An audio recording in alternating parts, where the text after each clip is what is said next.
Guys, mag-prito tayo ng shrimp.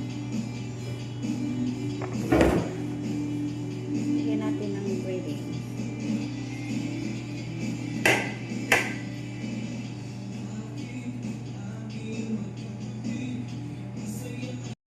Guys, ito na yung ating piprituhin na hipon. Guys, ito na yung ating pritong hipon. Guys, ito na yung prinito kong hipon.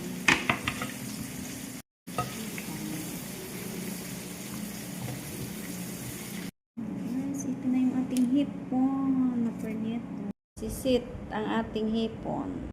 Yun, ilalagay natin dito.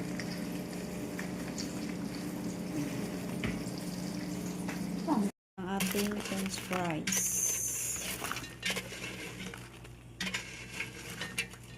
Diba?